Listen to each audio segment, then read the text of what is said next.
I suppose it all started when I was about 14 and I first heard, it would have been American sort of gangster rap, you'd call it back then, NWA and whatnot, and that was my first sort of introduction to DJs, sort of the scratching, I suppose. That was the first thing that got me about DJing, was scratching. I wanted to be able to scratch.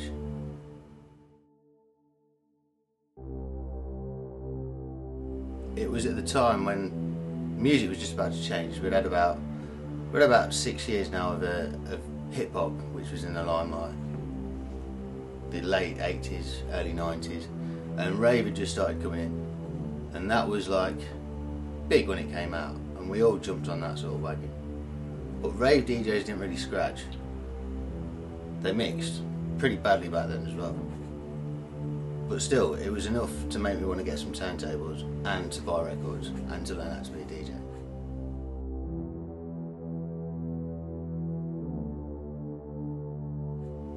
And then, I think it was by the age I was 15, that was when we started going out to raves, started raving, and we went to I went to my first rave with a friend of mine, and that was the first time I'd sort of seen a DJ live in action. And the power he had, I suppose. The way he could control the crowd, what tunes he dropped, made everyone react in a positive way. And that then definitely got me captured. That was what I wanted to do then. Not so much, I wanted to scratch as well, but I also wanted to be able to move the crowd like that DJ did. And then that was it. I persuaded my dad to buy me some 1210s, God bless him. Big expense at the time, especially when you're 15 and your mates get Mega Drives. And then I just spent every bit of money I had on records and every bit of time I had. I was at school at the time, so it would have been after school, standard 2 hours practice a day. And that went on for about 2-3 years.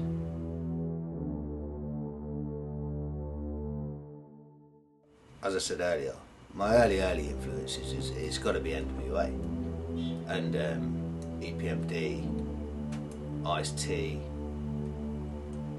all the old school hip hop, Rob Bass, Young MC, a lot of that, all the old early hip hop, and the DJing that came with it. Just, I suppose it was all just, I don't know what it was. It must have just been, I never was one to go for house and the 4-beat and the doof, doof, doof. I found that really repetitive and boring. I always liked something with the break beat. And I think the reason NWA's got to be the Amen. It goes to a lot of people in my game, or in this game, will always say the Amen is probably the fattest beat ever produced.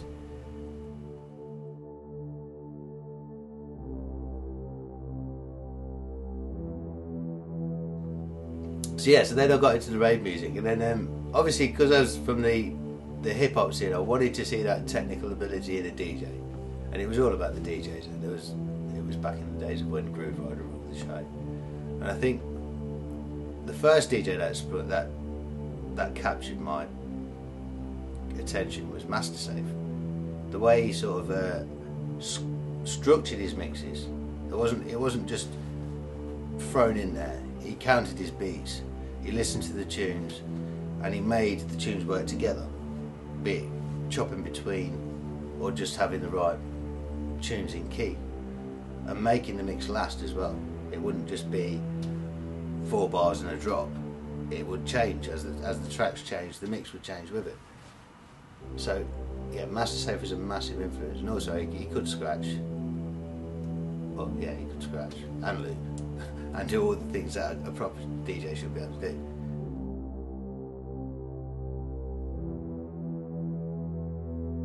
And I think the first time I ever experienced the full potential of what the track could do was got to be at a rave when I was about 15 years old.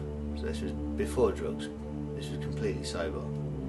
And I think it was a track called Dubwater Dance Conspiracy, that was it. And it was the first time I'd heard it, but there was just a drop in, a break in it, where it drops down to a pure euphoric moment.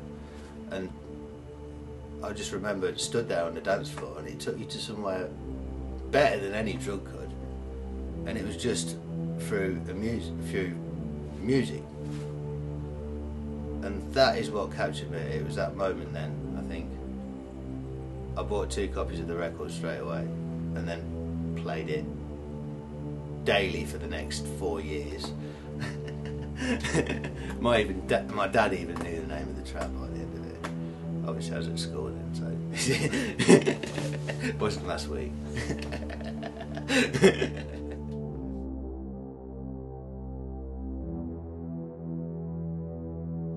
The reason for me for DJing is, like I was saying earlier, is to see the reaction. You go to a club, there's always the anticipation before you go to a club, and you hope the club's full. And if the club is full, that is the best feeling that you can get. You're stepping up to the decks, it's a lively crowd as it is. Yeah, you've got to make sure you pick the right records to start with to make that reaction, but you pull it off right, the reaction you get from it is amazing. And I think that's the reason why I do it, is to see the crowd go mental, so to speak, go crazy. You can capture that, but you can't really recreate that feeling. I think it's just, without sounding cheesy, it's just a feeling of giving, of giving enjoyment to people, letting everyone vibe, letting everyone get off your vibe as well. And everyone is, and also there's the feeling of everyone's picking up what you're putting down, everyone gets what you're trying to put across, but just in a really energetic way. That's the reason. And obviously there is the reason that everyone's looking at you as well. You are centre stage.